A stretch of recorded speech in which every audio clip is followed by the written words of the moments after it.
তখন আমার ভাইরা আমার, আমরা এখানে বসেছি আল্লাহকে খুশির উদ্দেশ্যে, আমার রাসূলকে খুশির উদ্দেশ্যে। কথা কন ঠিক কিনা? আল্লাহ রাব্বুল আলামিন কোরআনুল কারীমের মধ্যে আল্লাহ জানায়া দিলেন, বিসমিল্লাহির রাহমানির রহিম, আলহামদুলিল্লাহি রাব্বিল আলামিন।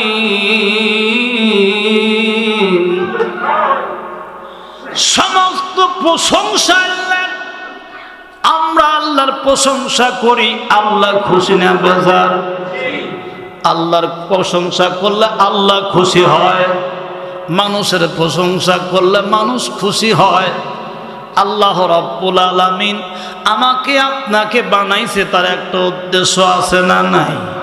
প্রত্যেকটা জিনিস তৈরির পিছনে একটা উদ্দেশ্য আছে। আজকের মাহফিল হবে, এটা একটা উদ্দেশ্য আছে। যুব সমাজ আপনাদের সহযোগিতা নিয়ে মাহফিল আয়োজন করেছে, একটা উদ্দেশ্য হলো প্রত্যেক বছরই মাহফিল হয়, যুব সমাজ কর্তৃক মাহফিল হয়।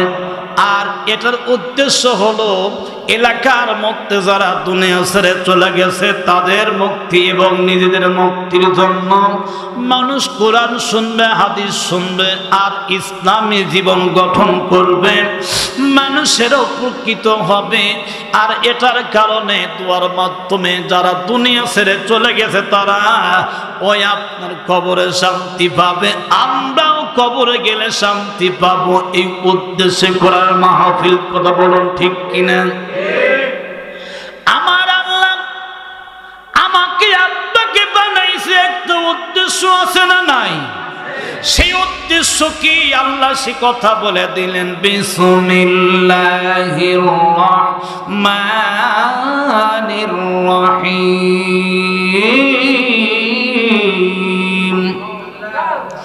ওয়ামা খালাকতুল জিন্না ওয়াল ইনসা ইল্লা লিয়াবুদুন।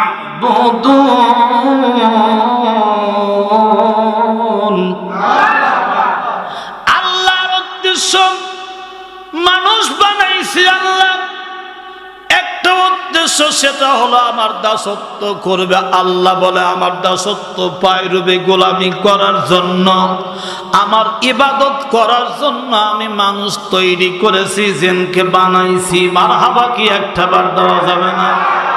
তাহলে আমরা করব আল্লাহর দাসত্ব, আল্লাহর গোলামি করব। আল্লাহ বলে তোমরা আমার দাসত্ব করবা, আমার গোলামি করবা, আমার পায়রবি করবা, আমার ইবাদত করবা। আমি যত মাখলুকাত বানাইছি তোমরা ছাড়া এই পৃথিবীর জমিনে 18,000-এর উপরে মাখলুকাত আল্লাহ বানাইছে। আল্লাহ বলে সব মাখলুকাতকে তোমাদের ওই উপকারের জন্য আমি আল্লাহ বানাইছি। জোরে কোন মারহাবা। সব মাখলুক আমাদের তাবেদারি করবে, আমাদের উপকার করবে, আমাদের কথা শুনবে, যদি আমরা আল্লাহর গোলাম হতে পারি। কথা কোন ঠিক কিনা? আমরা হব কার গোলাম? আল্লাহর গোলাম। আমরা পৃথিবীর জমিনে আমরা আসছি, আমাদেরকে এত সুন্দর করে বানাইছে, সুন্দর আকৃতি দিয়ে। আল্লাহ কুরআন শরীফের মধ্যে আল্লাহ তাই ডাক দিয়ে বলেন, বিসমিল্লাহির রাহমানির রহিম।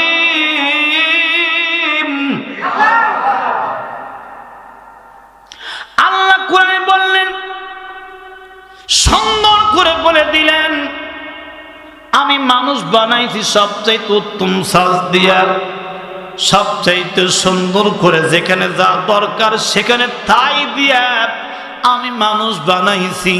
কপালটা সুন্দর করে প্রশস্ত করেছি, নাকটা টিপ্পা টিপ্পা সুন্দর করে বানাইছি। এই কপাল দিয়া আমি আল্লাহর কুদরতি পায়ে সেজদা দিয়া দিবে। ধরে কোন কথা ঠিক কিনা?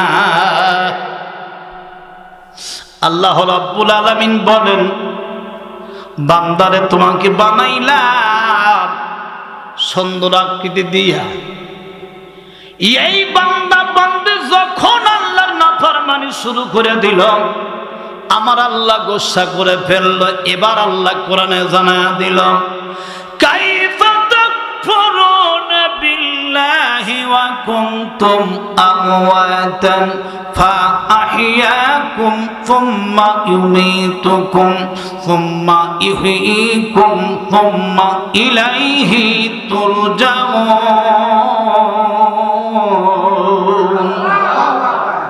আল্লাহ রাব্বুল আলামিন কোরআন শরীফের মধ্যে জানায়া দিল, বান্দারে কাইফা তাকফুরুনা বিল্লাহ, বান্দা কেমন করে আমি আল্লাহর নাফরমানি করো, কুফরি করো। কুনতুম আমওয়াতান, তোমরা ছিলে নিষ্প্রাণ আত্মা, ছিল না, জীবন ছিল না। ফাআহইয়াকুম, আমি আল্লাহ তোমাকে সৃষ্টি করেছি, বানাইছি। এরপরে তোমরা বড় হয়ে এখন তোমরা বলতেছো আমি হলাম হাম, আর সব হলো ঘরের কাম। কারণ বড় শয়তান শক্ত করে তোমাকে দিয়েছে পাম। এই জন্য আমি আল্লাহ নাফরমানি করতেছো, করতে পারতেছো না আল্লাহ রসুলের কাম। এবার আল্লাহ বলে, বান্দারে ভুলে যাও না, আমি আল্লাহ তোমার জন্য মৃত্যু রেখে দিয়েছি। সুম্মা ইউমীতুকুম, আমি আল্লাহ তোমাকে মৃত্যু দিব। মৃত্যুবরণ করার পর এটা মনে করো না, আমরা অনেকেই ভাবে, আমাদের মধ্যে অনেকেই আছে যে মৃত্যুর পরে মনে করে আল্লাহ আর আমাকে তালাশ করে পাবে না। আছে না এরকম? অনেক নাস্তিক আছে, বেঈমান মুরতাদ রয়ে গেছে, তারা বলে দেয়ার ইজ নো গড, আল্লাহ বলতে কিছু নাই। নাউজুবিল্লাহ, কি বলবেন না? আল্লাহ বলে তোমরা এটা মনে করো না। তারা ভাবে, যেগুলি দেখে সেটা ভাবে আমরা ছিলাম না পৃথিবীতে, আসছি, দেখতেছি, এরপর দুনিয়াতে আসি, থাকবো না, চলে যাচ্ছি। ছিলাম না, আসছি, আসছি, থাকবো না, এটা বিশ্বাস করে। কিন্তু আল্লাহ বলতে সুম্মা ইহয়ীকুম, আমি আল্লাহ তোমাকে আবার তৈরি করবে মৃত্যুর পরে। সুম্মা ইলাইহি তুরজাউন, আমি আল্লাহর কাছে তোমাকে ফিরে আসতে হবে। জোরে কোন কথা ঠিক কিনা? ফিরতে হবে কি হবে না? যারা মরবেন আর যারা কিয়ামতের আদালতে হাজির হবেন তাদেরকে বলছি আমি, একটু আসুন, কোরআন শোনার জন্য বসুন। আল্লাহ এর মাধ্যমে আমাদের গুনাহ মাফ করতে পারেন কি পারেন না? গতকাল জুমার নামাজ পড়েছি, আমি যেখানে ইমামতি করি, হাজী মোশাররফ হোসেন নামাজ পড়েছেন। দোয়া করলাম যে উনি নামাজ পড়েছেন, আমার পিছনে আজকে জহর নামাজও পড়েছেন। তিনি ইন্তিকাল করেছেন, সুস্থ সবল মানুষ চলে গেলেন। হতে পারে তো এটা আমার আপনার জন্য, কারোর জন্য হতে পারে এটাই শেষ মাহফিল, শেষ দোয়া হতে পারে কিনা? পারে না? অতএব যারা এখনো বাইরে আসি, আসি একটু দরুদ শরীফ পড়ে। আল্লাহুম্মা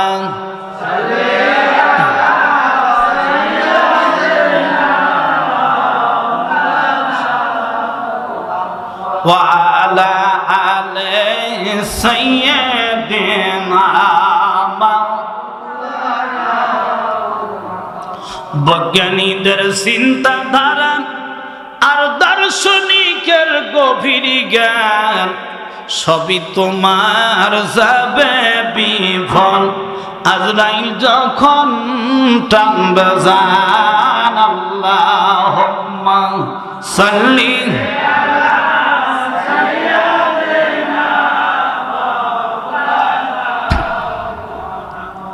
ওয়া আলা আলি সাইয়্যিদিনা।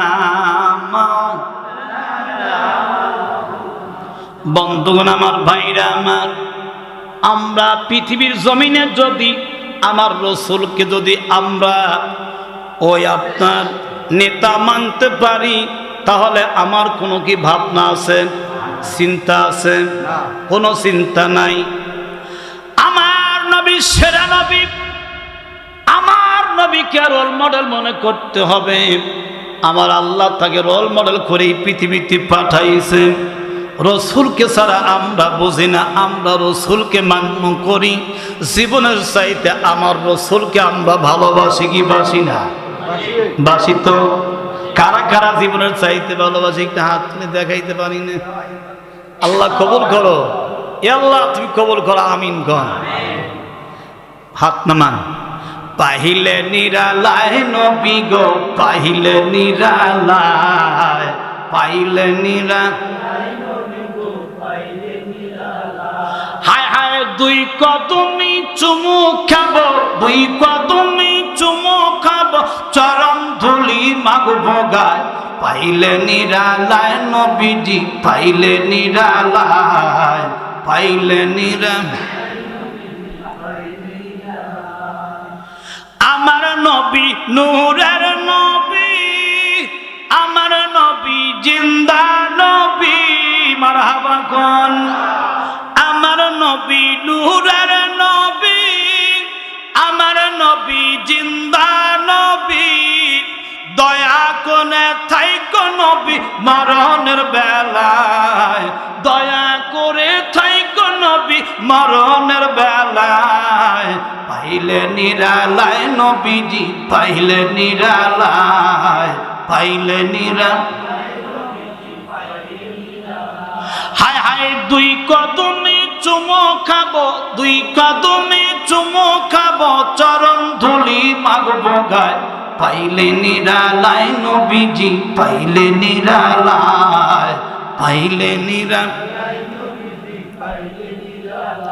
হায় হায় কঠিন হাসরের দিনে কে তরবে নবী বিনে ঠিক কিনা বলেন কঠিন হাসরের দিনে কে তরবে নবী বিনে দয়া করে থাইকো নবী হাসরের বেলায় দয়া করে থাইকো নবী হাসরের বেলায় পাইলে নিরালায় নবীজি পাইলে নিরালায় পাইলে হায় হায় দুই কদমে চুমো খাবো দুই কদমে চুমো খাবো চরণ ধুলি মাগবো গায় পাইলে নিরালায় গো নবী পাইলে নিরালায় পাইলে আমিন কোন আমার ভাইরা আমার নবীর সামনে কি বলবো আমার নবী রহমাতুল লিল আলামিন নবীর সঙ্গে কারো তুলনা আছে জোরে কোন আমার নবীজি দাদা আব্দুল মুত্তালিব বর্ণনা করেছেন একটু না বললেই না বুঝতেন না রাসূলের শান না বললে হবে না আব্দুল মুত্তালিব বলেছেন সিরাতে মুস্তাফার ভিতরে আল্লামা ইদ্রিস আলী কান্দুলবি রহমাতুল্লাহ আলাইহি সুন্দর করে ঘটনাটি বর্ণনা করেছেন আব্দুল মুত্তালিব বলেন ঘুমের ঘরে স্বপ্ন দেখলাম আমার পৃষ্ঠদেশ থেকে একটা শেকল বের হয়ে আকাশে উঠে গেল এই শেকলটার এক প্রান্ত জমিনের মাথা হলো আসমানে কিছুক্ষণ পর দেখি শেকলটা একটা বটগাছে পরিণত হয়ে গেছে শাখা প্রশাখা দান করেছে এরপর লক্ষ্য করে দেখতেছেন এই গাছ তুই এত আলো বের হচ্ছে গোটা মক্কা মদিনা সিরিয়া আলোকিনী হয়ে গেছে জোরে জোরে কোন একটা বার মারহাবা গোটা পৃথিবী আলোকিনী হয়ে গেছে আব্দুল মুত্তালিব বলেন এবার আমি এই শব্দ দেখার পর লক্ষ্য করতেছি উত্তরের মানুষ দক্ষিণের মানুষ পূবের মানুষ পশ্চিমের মানুষ চতুর্দিক থেকে মানুষেরা এবার এসে এসে এই বটগাছের শাখা সুন্দর করে আঁকড়ে ধরতেছে এই শব্দ দেখার পর সকাল যখন হয়ে যায় সকালবেলা আব্দুল মুত্তালিব চলে গেল খ্রিস্টান পাত্রীর বাড়িতে তদানীন্তন সময় আমরা যে আলেম আছি মৌলানা আছি আমাদের মৌলানা বলা হয় যারা ইসলাম বোঝে কোরআন বোঝে হাদিস বোঝে আর সেই সময় আলেমদেরকে বলা হতো পাদ্রী এবার খ্রিস্টান পাত্রীর বাড়িতে চলে গেল খ্রিস্টান পাত্রীকে যা বলতেছে বাবা আমি গত রাত্রি স্বপ্নে দেখেছি এই স্বপ্নের ব্যাখ্যা আপনি করে দেন এবার ওই পাত্রী বেটি ডেকে বলে, বাবা তোমার শব্দের ব্যাখ্যা আমি এমনি এমনি করব না, আমি তাওরাত ইনজিল জবুর কিতাব দ্বারা আমি ওই শব্দের ব্যাখ্যা করব। এবার তিনটা কিতাবতে সুন্দর করে আপনার সাজেশন নিয়ে আব্দুল মুত্তালিবকে ডাকতে বলতেছে, বাবা তোমার এই শব্দের ব্যাখ্যা হলো আল্লাহ রাব্বুল আলামিন তোমার বংশের থেকে আখিরি নবী পাঠাবে। শব্দের ব্যাখ্যা আছে না নাই? ডেকে বলতেছে, বাবা তোমার এই শব্দের ব্যাখ্যা হলো তোমার বংশের থেকে আল্লাহ নবী পাঠাবে, আখিরি নবী পাঠাবে। আল্লাহু আকবার বলেন।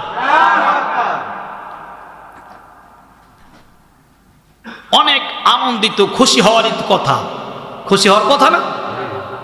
আব্দুল মুত্তালিব আনন্দ আত্মহারা হয়ে গেছে, আমার বংশের থেকে নবী আসবে। আল্লাহু আকবার বলেন। আমার নবী আসার আগেই সিঙ্গেল দিয়েছেন, পৃথিবীতে আসেনি, আসবে, আগেই সিঙ্গেল দিয়েছেন, তিনি কেমন মানুষ হবে। জোরে করে আল্লাহু আকবার, আল্লাহু আকবার। বন্ধুগণ আমার, ভাইরা আমার, আমরা আজকে আল্লাহর রাসূলকে চিনতে পারি নাই। আমরা বলতেছি যে আমার রাসূল আমাদের মতো একজন মানুষ, আছে না নাই? কথাগুলি কি বলা যাবে? আমার কাছে কিতাব দেখতে আরো কিতাব আছে, সব কিতাবের হাওলা দিয়ে আমি আপনাদের বুঝাইতে যাই অনেক সময় লেগে যাবে, কিন্তু অত পারবো না। কিছু কিছু কথা আমাকে বলতেই হবে। নবী আমার এই পৃথিবীর জমিনে আসে নাই, আমার রাসূল কখন তৈরি হয়েছে কথাগুলি আমাকে বলতেই হবে। হযরত জাবের রাদিয়াল্লাহু তাআলা হতে বর্ণিত এই কিতাবটা লিখেছেন আপনার কওমিদের আপনার সবচাইতে বড় আলেম আল্লামা আজিজুল হক রহমাতুল্লাহ আলাইহি। আল্লাহু আকবার বলেন। কওমি সম্প্রদায়ের সবচাইতে বড় আলেম আল্লামা আজিজুল হক রহমাতুল্লাহ, শাইখুল হাদিস আল্লামা আজিজুল হক রহমাতুল্লাহ আলাইহি একটা কিতাব লিখে নাম দিয়েছে বুখারী শরীফ। আর এই কিতাবের মধ্যে 41 নম্বর পৃষ্ঠার মধ্যে আপনার হাদিস খানি নিয়ে আসছেন আমার রাসূল কখন জন্মগ্রহণ করেছে, আমার নবী কি অবস্থায় আছে, সেই কথাগুলি এখানে বলা হয়েছে। জোরে কোন সুবহানাল্লাহ। আন জাবির ইবনে আব্দুল্লাহ قال قلت يا رسول الله بأبي أنت وأمي أخبرني عن أول شيء خلق الله تعالى قبل الأشياء قال يا جبير إن الله تعالى قد خلق قبل الأشياء نور نبيك من نوره فجعل ذلك النور يدور بالقدرة حيث شاء الله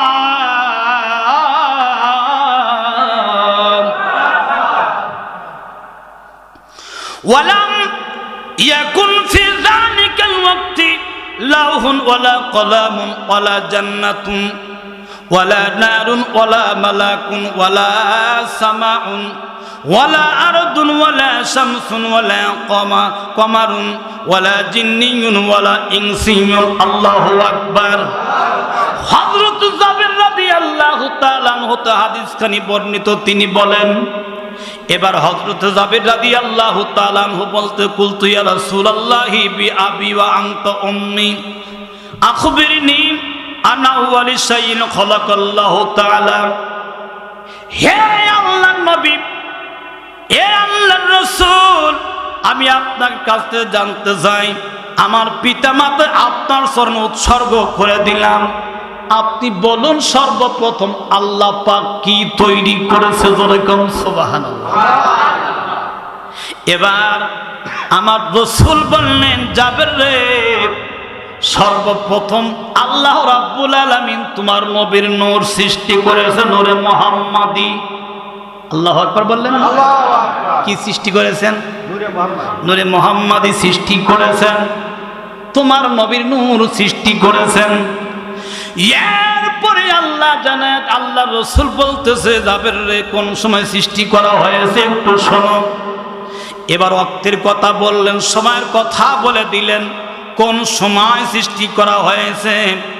এবার বলেন যালিকাল ওয়াক্তি লাউহুন ওয়ালা কলামুন, লাউহ মাহফুজ তৈরি হয় নাই, কলম তৈরি হয় নাই, ওয়ালা জান্নাতুন জান্নাত বানায় নাই, এরপরে ওয়ালা নারুন জাহান্নাম বানাই নাই, ওয়ালা মালাকুন ফেরেশতাও হয় নাই, ওয়ালা সামাউন আসমান হয় নাই, ওয়ালা আরদুন জমিনও হয় নাই, ওয়ালা শামসুন সূর্য আপনার ওয়ালা শামসুন সূর্যও হয় না, ওয়ালা কলামুন চন্দ্র তৈরি হয় নাই, ওয়ালা জিন্নিয়ুন জিন তৈরি হয় নাই, ওয়ালা ইনসিয়ুন মানুষ তৈরি হয় নাই। সেই সময় আল্লাহ তোমার নবীর নূর নূরে মুহাম্মাদি আল্লাহ বানাইছে। আমার কথা বুঝতেছেন তো? তাহলে রসুলকে আল্লাহ বানাইলে কত আগে। এখানে আরো হাদিস আছে, হযরত আদম আলাইহিস সালামকে তৈরি করালো 14,000 বছর আগে আমার রসুলকে বানাইছেন। যারা আল্লাহু আকবার হয়নি, আল্লাহু আকবার। তাহলে আমরা কেমনে বলি নবী আমাদের মতো? বলেন আমাদের মতো। এই মতো শব্দ বলা কোথাতে পেল? আনা বাশারুন আও মিসলুকুম, এই আয়াত দ্বারা রাসূল বলেছেন সেই সময়ে বোঝানোর জন্য আমি তোমাদের মতো মানুষ, আমাদের মতোই তো মানুষ, হাত পা অঙ্গ প্রত্যঙ্গ সংসার জীবন সব কিছু তো আমাদের মতোই। কথা বল না কেন? নাকি সে ফেরেশতা না জিন? সে তো আমাদের মতো মানুষ, এটা বিশ্বাস করতে হবে না, ঈমান থাকবে না। রাসূল তো আমাদের মতো মানুষ, কিন্তু আমাদের মতো হতে পারে বলে আব্দুর রহমান আমার আব্বার মতো। কথা বুঝেন? আব্দুর রহমান আমার আব্বার মতো, ওখানে লোকটা আমার আব্বার মতো দেখা যায়। আসলে আব্বা কি হয়? আব্বা বলা যাবে? আব্বার মতো চেহারা আমার মোটামুটি মিল পড়তে, তাই বলতেছে বাপুরে চাচা আব্বার মতো দেখা যাচ্ছে। আব্বা কি আমার রসুল আমাদের মতো অঙ্গ প্রত্যঙ্গ হাত পা সব কিছু আছে, কিন্তু তিনি ভিন্ন, তিনি তার মতো। জোরে কোন কথা ঠিক কিনা? একটা আওয়াজ ঠিক কিনা? সাবধান থাকতে হবে। আমার আপনার মতো বললে হবে না। ওরে গায়ের জোরে বললে কথা নবীর পানে লাগে ব্যথা, চিরদিন তুই থাকবি না ভুবনে, ও নবীর দুশ্মনে দিবে তোরে দোজখের আগুনে, দিবে তোরে দোজখের আগুনে, নবীর দুশ্মনে দিবে তোরে দোজখের আগুনে, দিবে তোরে দিবে তোরে। একটু আওয়াজ বলতে পারবেন? আপনারা বললে পরে আমার একটু স্পিড বাড়বে। পারবেন? একটু হাত নাড়া বলেন, ইনশাল্লাহ পারবো। হাত নাড়া বলেন।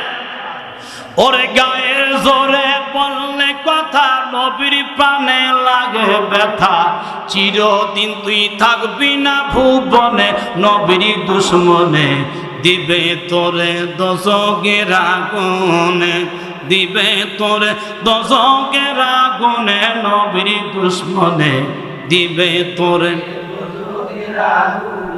বয়স যখন পড়বে ভাটি, সঙ্গী হবে বাঁশের লাঠি, কিছু কিছু কম শুনবি তুই কানে, ঠিক কিনা? বয়স যখন পড়বে ভাটি, সঙ্গী হবে বাঁশের লাঠি, কিছু কিছু কম শুনবি তুই কানে। সেদিন বল কমিবে হাতে পায়, বল কমিবে হাতে পায়ে, পেশার মাথা ঘোরায়, বল কমিবে হাতে পায়ে, পেশার মাথা ঘোরায়, ছোট অক্ষর দেখবি না নয়নে, নবীর দুশ্মনে দিবে তোরে দোজখের আগুনে, দিবে তোর নবীর দুশ্মনে দিবে তোরে। ওরে গায়ের জোরে বললে কথা নবীর পানে লাগে ব্যথা, গায়ের জোরে বললে কথা নবীর পানে লাগে ব্যথা, চিরদিন তুই থাকবি না ভুবনে, নবীর দুশ্মনে দিবে তোরে দোজখের আগুনে, দিবে তোরে নবীর দুশ্মনে দিবে তোরে। শিশুর পরে জৈবন এলো, কতজনে ফাল পারিল, শিশুর পরে জৈবন এলো, কতজনে ফাল পারিল, কেহ নাহি পারে তোমার সনে। 40 বছর হইলে পার পাল কবজায় ধরবে জঙ্কার, ঠিক কিনা?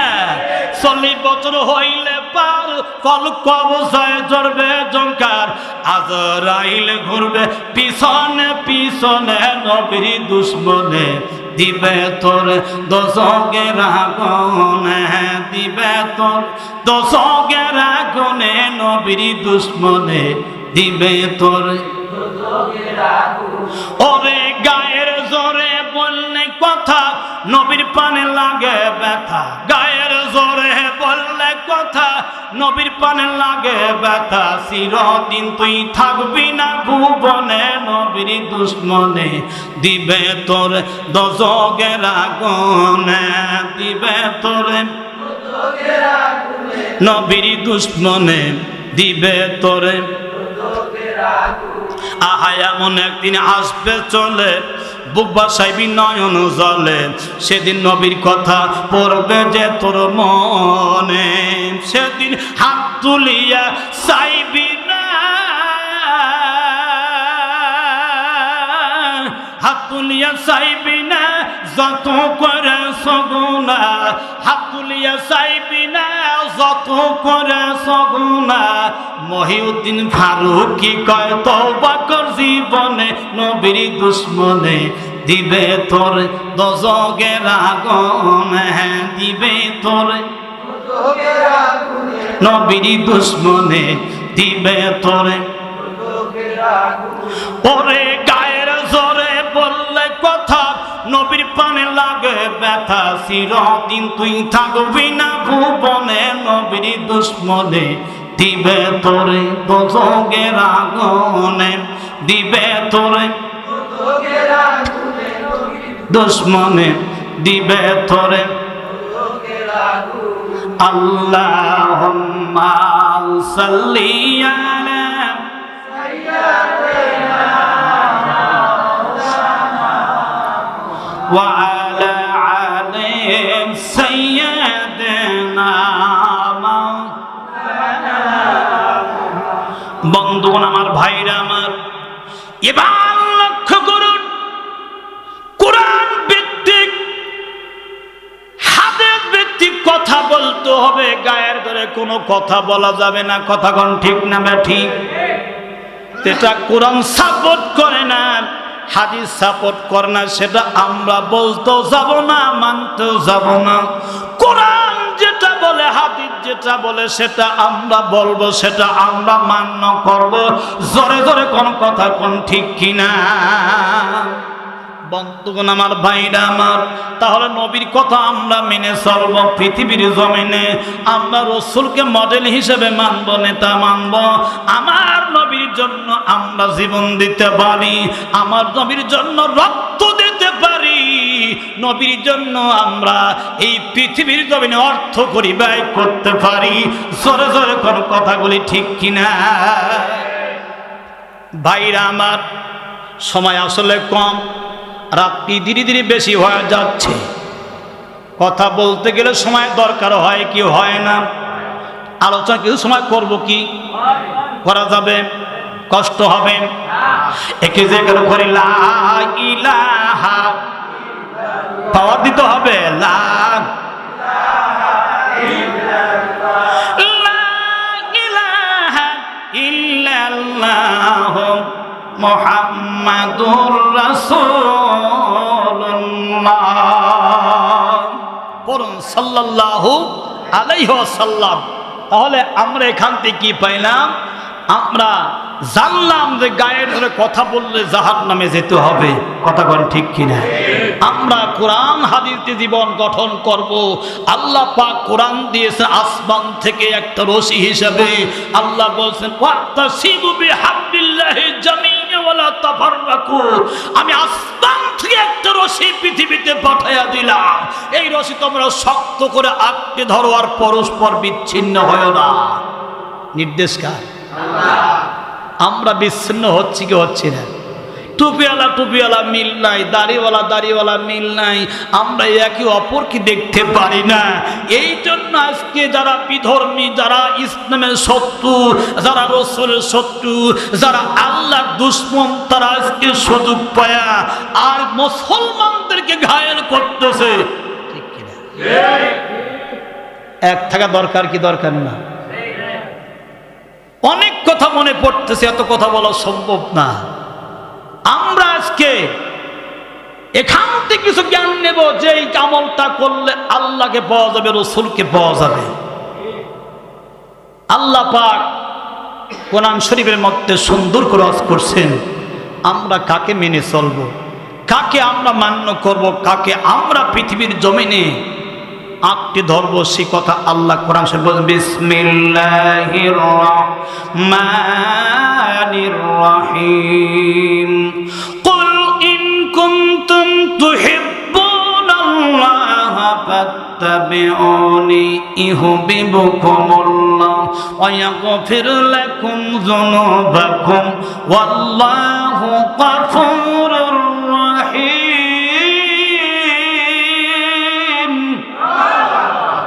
আল্লাহ রাব্বুল আলামিন আয়াতে কারিমার মধ্যে আল্লাহ জানায়া দিলেন, কুল, নবী আপনি বলে দেন, ইন কুনতুম তুহিব্বুনাল্লাহ, আল্লাহকে যদি ভালোবাসতে চাও, আল্লাহ শিখিয়ে দিলেন, আপনি রাসূল বলে দেন, ফাত্তাবিউনি, আমি রাসূলকে তোমরা আঁকড়ে ধরো, আমি রাসূলকে মান্য করো, আমি রাসূলের ইত্তেবা করো, আমি রাসূলের সুন্নতের আমল করো, আমি রাসূলকে ভালোবাসো, আমি রাসূলকে মহব্বত করো।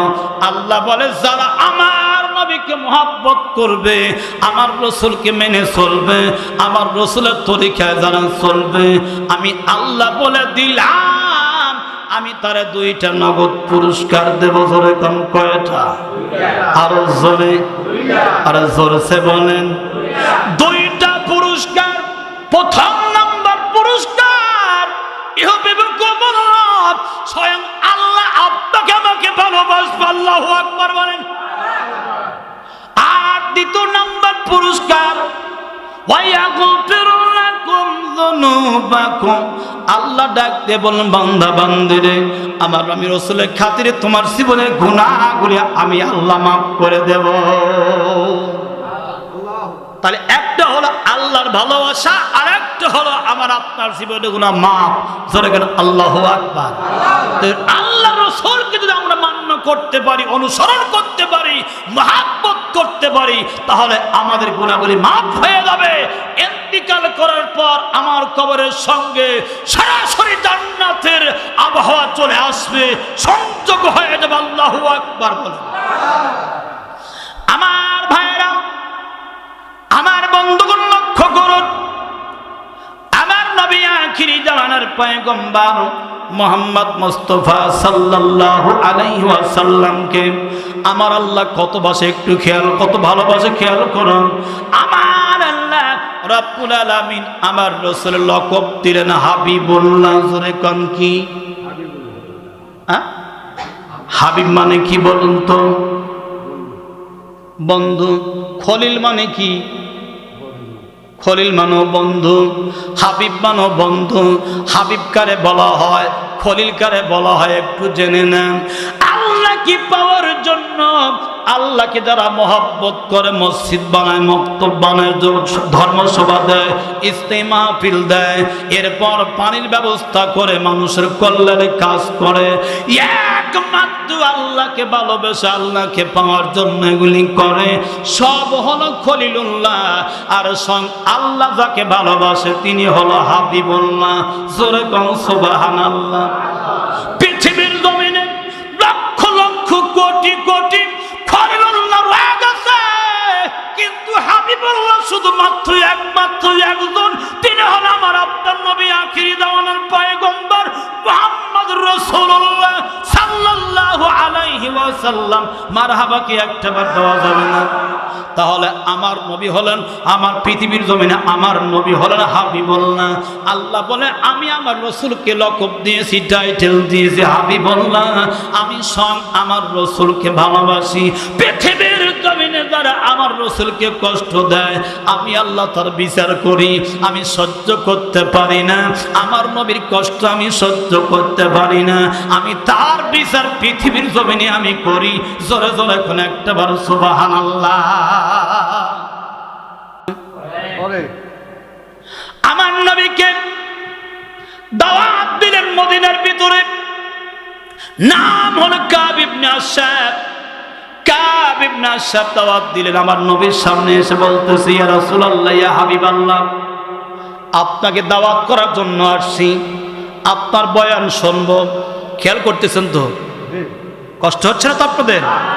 আপনাকে দাওয়াত করার জন্য আসছি, আপনাকে দাওয়াত করে আমার বাড়িতে নিয়ে যাব, আপনাকে খাবার দেব, আপনার মুখের কথা শুনবো, এরপরে আপনার হাত ধরে কালেমা পড়ে মুসলমান হব। নবীকে আপনি তারিখ দেন, আপনি একটা ডেট দেন। এবার ডেট হয়ে গেল, সেই ডেট অনুযায়ী আমার নবী দাওয়াত খাওয়ার জন্য চলে গেল কাব ইবনে আশরাফের বাড়িতে। এবার দাওয়াত খাওয়ার জন্য যখন চলে গেছে, আমার নবী যা ঘরের মধ্যে বসে পড়ছে, কিন্তু আসলে তার নিয়ত ছিল খারাপ। তিনি আসলে খাওয়ানোর জন্য দাওয়াত করে নাই, আমার নবীকে হত্যার ষড়যন্ত্র করেছে। জোরে কর নাউজুবিল্লাহ। এবার নবীকে ঘরের ভিতর বসায়া কিলার বাহিনীদের সঙ্গে কথা বলতে যে কাব ইবনে আশরাফ, ও কিলার বাহিনীরা শোনো, আমি মুহাম্মদকে হত্যা করার জন্য বাড়িতে ডেকে আনছি, হত্যা করে ফেলবো, মেরে ফেলবো। আমি যখন ইশারা করব তখন তোমরা ছুরি দিয়ে ওই দেহের থেকে কল্লাখানি আলাদা করে দিবি। নাউজুবিল্লাহ কি বলা যাবে না? এবার এই ষড়যন্ত্র করে যখন কিলার বাহিনীর সঙ্গে কথা বলতেছে, আমার আল্লাহ আল্লাহর জিব্রাইলকে ডাকতে বলে, জিব্রাইল, আল্লাহু আকবার। হ্যাঁ জিব্রাইল, দেরি করা যায় না, সহ্য করতে পারি না। আমি লকব দিয়েছি হাবিবুল্লাহ, আমি স্বয়ং আল্লাহ ওই রাসূলকে ভালোবাসি, যাকে সৃষ্টি না করলে আসমান বানাইতাম না, জমিন বানাইতাম না, কোনো কিছু তৈরি করতাম না, যাকে কেন্দ্র করে আমি সব কিছু বানাইলাম। আজকে তাকে মারার জন্য ষড়যন্ত্র করেছে কাব ইবনে আশরাফ। ও আল্লাহর ও জিব্রাইল, দেরি করো না, এক মুহূর্তে তুমি চলে যাবে ওই কাব ইবনে আশরাফের বাড়িতে যায় আমার সালামখানি আমার নবীকে হাবিবকে তুমি জানায়া দিবে, আর বলবে আমি আপনাকে নেওয়ার জন্য আসছি। তোমার পাখা দিয়ে আড়াল করে আমার হাবিবুল্লাহকে, আমার হাবিবকে তুমি ওখান থেকে বের করে নিয়ে আসবে। জোরে কম সুবহানাল্লাহ। আল্লাহ ভালোবাসে কি বাসে না? ভালোবেসে লকব দিয়েছে হাবিবুল্লাহ। আল্লাহর জিব্রাইল শোনা মাত্র চলে গেলেন, এক মুহূর্তে দেরি করল না। এবার কাব ইবনে আশরাফ বাড়িতে চলে গেলেন। আল্লাহর জিব্রাইল আমার নবীর সামনে যায় বলতো, আসসালামু আলাইকা ইয়া রাসূলুল্লাহ, ইয়া হাবিবাল্লাহ, আপনাকে আমি এখানে আসছি একটা সংবাদ দেওয়ার জন্য এবং নেওয়ার জন্য আসছি। আপনি মনে করেছেন কাব ইবনে আশরাফ আপনাকে দাওয়াত করেছে আপনাকে খাওয়ানোর জন্য, আপনার বয়ান শোনার জন্য? না না না, আপনাকে খাওয়ানোর জন্য নয়, আপনার বয়ান শোনার জন্য নয়, আপনাকে দাওয়াত করা হয়েছে হত্যা করার জন্য। আপনি রাসূল, দেরি করবেন না, আল্লাহ রাব্বুল আলামিন আমাকে পাঠায়া দিয়েছে আমার পাখার আড়াল করে এখান থেকে নেওয়ার জন্য। জোরে জোরে কোন একটা বার সুবহানাল্লাহ। ইয়া রাসূলুল্লাহ, ইয়া হাবিবাল্লাহ, হুজুর এক মুহূর্ত দেরি নয়, এই মুহূর্তে আপনি আমার সঙ্গে চলুন। আল্লাহু আকবার। পাখা দিয়ে আড়াল করে কাব ইবনে আশরাফের বাড়ি থেকে আমার নবীকে বের করে নিয়ে আসলেন। নবী আসলেন মদিনায়। এবার এসে সব সাহাবীদেরকে ডাকলেন, সব সাহাবী হাজির হয়ে গেল। সাহাবীদেরকে বলতেছে, আমার সাহাবীরা, কাব ইবনে আশরাফ হলো আমার দুশমন, ইসলামের শত্রু, আল্লাহর শত্রু। কে আছো তোমাদের মধ্যে কাব ইবনে আশরাফকে হত্যা করতে পারবে? এবার মুহাম্মদ ইবনে মাসলামা রাদিয়াল্লাহু তাআলা আনহু দাঁড়ায় গেল, লাব্বাইক ইয়া রাসূলুল্লাহ, ইয়া হাবিবাল্লাহ, আমি যাব হত্যা করার জন্য। আমার নবী খুশি হয়ে গেল। এবার রাসূল আমার যখন খুশি হয়ে গেছে, এবার মুহাম্মদ ইবনে মাসলামা রাদিয়াল্লাহু তাআলা আনহু বলতেছে, ইয়া রাসূলুল্লাহ, ইয়া হাবিবাল্লাহ, হুজুর ওই কাব ইবনে আশরাফকে হত্যা করা অত সহজ নয়। কারণ হলো সে একজন বীর যোদ্ধা, তার টাকার অভাব নাই, শক্তির অভাব নাই, তাকে মারতে হলে কৌশল করতে হবে, আর কৌশল করতে যা মিথ্যার আশ্রয় নিতে হবে। ইয়া রাসূলুল্লাহ, হাবিবাল্লাহ, আপনি যদি পারমিশন দেন তাহলে আমি একটু মিথ্যার আশ্রয় নিয়ে ওই অভিনয় করে তারে দুনিয়াতে বিদায় করে দেব। আমার নবী ডেকে বলেন, ইসলামের দুশমন, নবীর দুশমন, আল্লাহর শত্রুকে মারার জন্য যত মিথ্যা বলবা আমি নবীর পক্ষ থেকে আমি পারমিশন দিয়ে দিলাম। জোরে কোন একটাবার সুবহানাল্লাহ। ইসলামের শক্তি মারার জন্য মিথ্যার আশ্রয় নেওয়ার পারমিশন রাসূল দিয়েছেন। যে কোনো কৌশলে তার দুনিয়া থেকে বিদায় করতে হবে, নইলে ইসলামের ক্ষতি হবে। কথা বলুন ঠিক কিনা? আর সেই ইসলাম আমাদের মাঝে এখনো আছে। হক ইসলাম খারাপ, আব্দুল হক কোনটা, বাতিল কোনটা, এটা আমাদের দেখতে হবে। কথা বলুন ঠিক কিনা? সব টুপিওয়ালা ইসলামপন্থী নয়, সব টুপিওয়ালা দাড়িওয়ালা রাসূলকে মহব্বত করে না। আব্দুল হক নস্তির দাঁত দুষ্টি রাসূলকে খাটো করতে চায়। আমরা মুসলমান আহলে সুন্নাত ওয়াল জামাত বেঁচে থাকতে আমরা তা হতে দেব না। জোরে কোন কথা ঠিক কিনা? বন্ধুগণ আমার, ভাইরা আমার, এবার লক্ষ্য করুন, যখন এই কথা বলছে পারমিশন চাইছি, মিথ্যার আশ্রয় নিতে হবে, আমার রাসূল পারমিশন দিয়ে দিল, যাও মুহাম্মদ ইবনে মাসলামা, তুমি যাও, তুমি যত কথা বললে বলো। এবার ওই কাব ইবনে আশরাফের দুধ ভাই ছিল আবু নাইলা। এই আবু নাইলা ইসলাম গ্রহণ করেছে আগেই। এবার আবু নাইলা ওই দরবারে ছিল। এবার আবু নাইলাকে সঙ্গে নিলেন, আরো তিনজনকে সঙ্গে নিয়ে এবার চলে গেলেন কাব ইবনে আশরাফের বাড়িতে। কাব ইবনে আশরাফের বাড়িতে ঢুকিয়া এবার তাকে সুন্দর করে বোঝাচ্ছে, আমাদের খাদ্যের অভাব, আপনার খাদ্য ভান্ডার থেকে যদি কিছু খাবার দিয়ে দেন তাহলে আমরা জীবন ধারণ করতে পারবো। স্ত্রী অনাহারে, ছেলে মেয়ে অনাহারে রয়ে গেছে। হুজুর, আপনি দয়া করে একটু খাদ্যের ব্যবস্থা করে দেন, আমরা পর্বত দিয়ে শোধ করে দেব। এবার ওই কাব ইবনে আশরাফ দেখে বলে, ও মুহাম্মদ ইবনে মাসলামা, আমি জানি মুসলমানরা হাওলাত নিলে, কর্জ নিলে কর্জ দেয় না। অতএব তুমি যদি খাদ্য নিতে চাও আমার কাছে কিছু বন্ধক রাখতে হবে। কি রাখতে হবে? বন্ধক। মুহাম্মদ ইবনে মাসলামা রাদিয়াল্লাহু তাআলা আনহু ডেকে বলে, কি বন্ধক রাখবো? কাব ইবনে আশরাফ বলছে, তোমাদের স্ত্রীদেরকে বন্ধক রাখো। কি রাখবে? স্ত্রীদেরকে বন্ধক রাখো। মুহাম্মদ ইবনে মাসলামা চোখের পানি ছেড়ে দিয়ে বলে, অভিনয় করতেছে, জাপানা, আমরা গরিব হলে কি হবে, আমাদের একটা বংশের দাম আছে, সবাই তো আমাদেরকে চেনে জানে। স্ত্রীদেরকে যদি আপনার কাছে বন্ধক রাখি, আগামীকাল সব এই খবরটা গোটা মদিনা মক্কার মধ্যে ছড়ে যাবে। আমরা স্ত্রীদের বন্ধক রেখে খাবার নিয়ে গেছি, এটা সম্ভব নয়, সম্ভব নয়। বরং আমি একটা পরামর্শ দেই, যদি এটা আপনার পছন্দ হয় আপনি অ্যাকসেপ্ট করতে পারেন। কয় কি? বলে, আমাদের এই সময় যুদ্ধের অস্ত্র খুব দরকার, এই যুদ্ধের অস্ত্রগুলি আপনার কাছে বন্ধক রেখে খাবার নিয়ে যাব। সুবহানাল্লাহ। কৌশল করতেছে। এবার কাব ইবনে আশরাফ দেখতে বলে, ও মুহাম্মদ ইবনে মাসলামা, তাই করো। আল্লাহু আকবার। যাও নিয়ে আসো। মুহাম্মদ ইবনে মাসলামা রাদিয়াল্লাহু তাআলা আনহু বলেন, জাপানা, দিনের বেলায় অস্ত্র যদি আপনার কাছে নিয়ে আসি, মানুষেরা এটা দেখবে, ক্ষতি করতে পারে, খারাপ ভাবতে পারে। অতএব রাত্রিতে গভীর সময় আপনার বাড়ির সব অস্ত্রগুলি রেখে আমরা ওই খাদ্য ভান্ডার থেকে খাদ্য নিয়ে যাব। কৌশল করা হলো, ঠিক আছে। রাত্রি যখন গভীর হয়ে যায়, ওই গভীর রজনী ঠিক মুহাম্মদ ইবনে মাসলামা রাদিয়াল্লাহু তাআলা আনহু এবার খাবার নিয়ে আপনার অস্ত্রগুলি নিয়ে অস্ত্র দামি দামি অস্ত্রগুলি নিয়ে এবার তারা আপনার রওনা দিল। মুহাম্মদ ইবনে মাসলামা রাদিয়াল্লাহু তাআলা আনহু যাওয়ার সময় বলে দিল, সাথীদেরকে বলে দিল, আমি যখন কৌশল করে ইশারা করব তখন ওর কল্লাখানি দেহের থেকে আলাদা করে দিবা।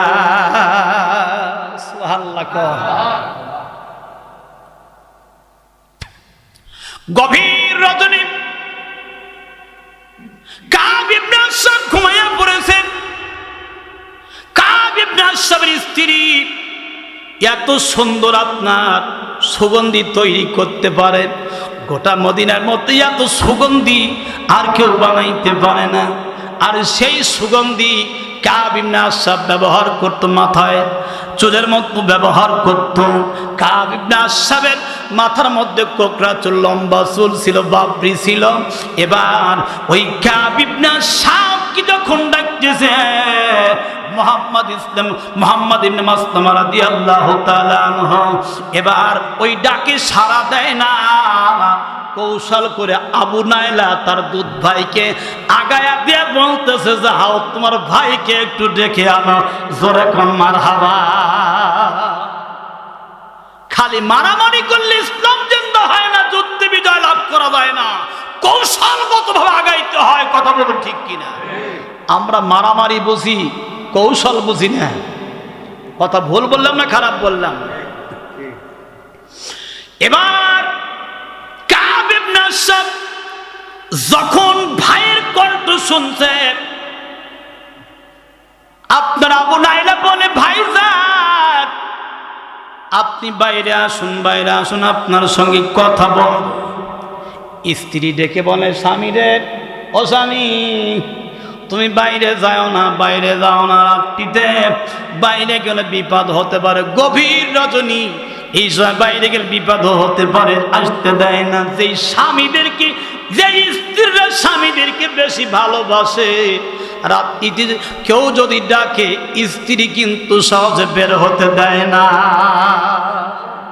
কি দেয়? কি বের হতে দেয় না, বারবার নিষেধ করে না। এ আব্দুল্লাহর বাবা, তুমি বাইরে যাও না, বিপদ হতে পারে। কণ্ঠের মধ্যে ভালো কিছু বুঝতেছি না, তুমি বাইরে যাও না। বারবার পর বলতেছে, না আমার দুধ ভাই আবু নাইলা আছে। সুবহানাল্লাহ।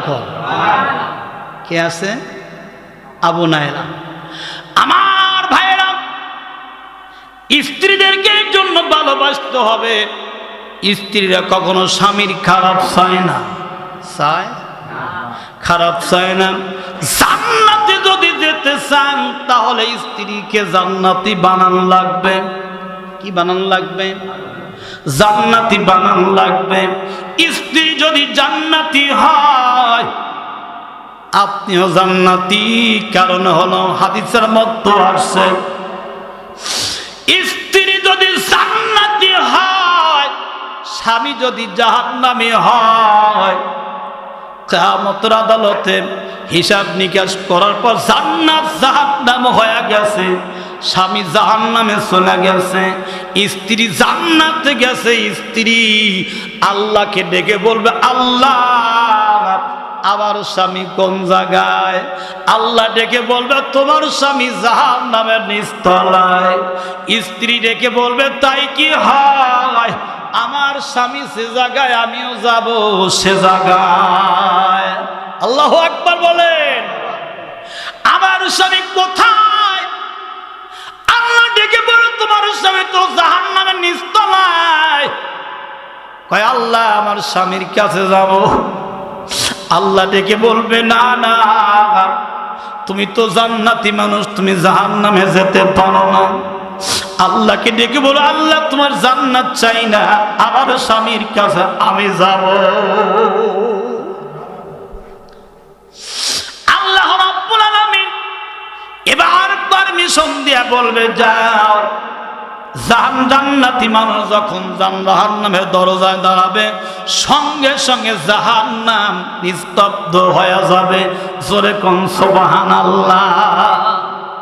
বন্ধুগণ আমার, ভাইরা আমার, স্ত্রী এত বড় দিন আল্লাহ দিবে, জান্নাতি স্ত্রী জাহান্নামে যাবে, যা দেখে ওরে কেডা? এই তো আমার আব্দুল্লাহর আব্বা। আল্লাহু আকবার। এই তো আমার আব্দুল্লাহর আব্বা। দেখা যায় দৌড় দিয়ে যায় হাত ধরে বলবেন, ও আব্দুল্লাহর আব্বা, তুমি জাহান্নামের মধ্যে রয়েছো, আমি জান্নাতি হয়েছি। আমি জান্নাত চাই নাই, আল্লাহকে বলেছি আমি জান্নাত চাই না, আমি জাহান্নামের মধ্যে তোমার সঙ্গী হয়ে থাকবো, আল্লাহর জান্নাত চাই না। কিন্তু আল্লাহ তখন ডেকে বলবে, যাও তোমার স্বামীকে হাত ধরে নিয়ে জান্নাতে চলে যাও।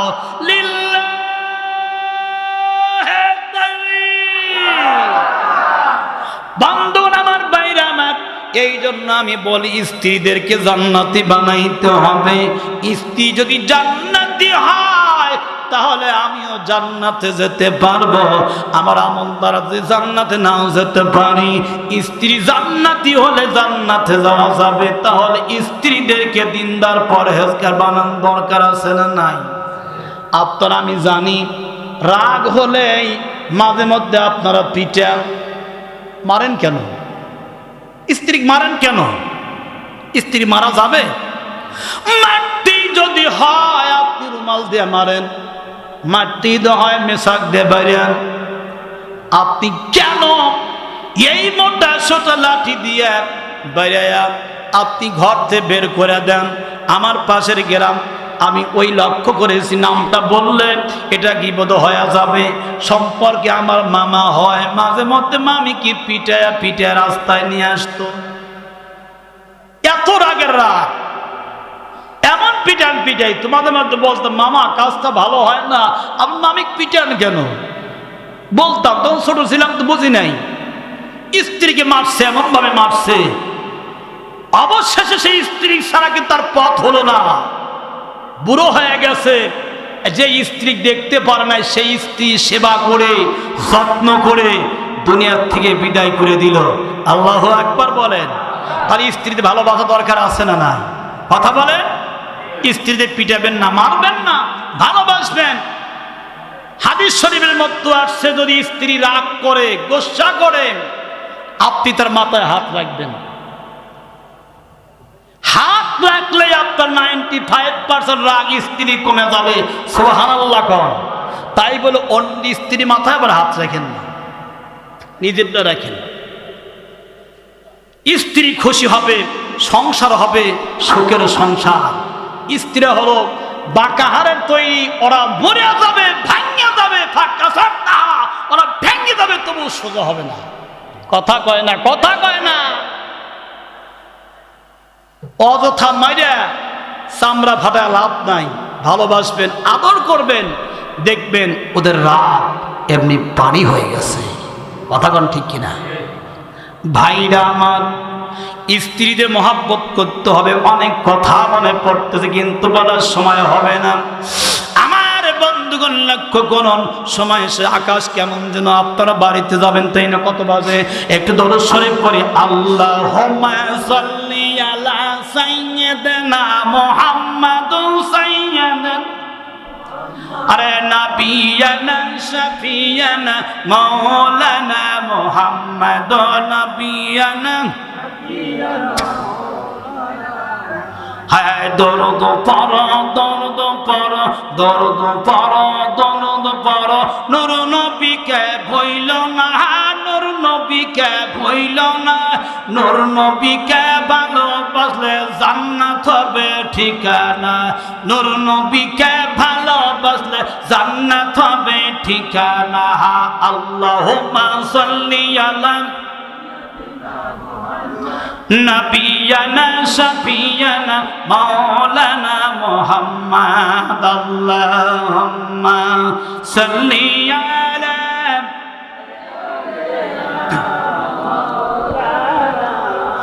ওয়া আলা আলি সাইয়্যিদিনা।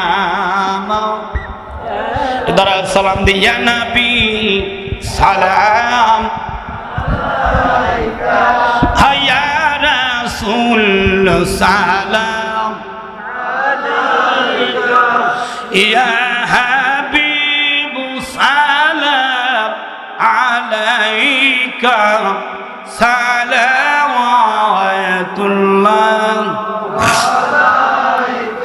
ইয়া রাসূলুল্লাহ ইয়া হাবিবাল্লাহ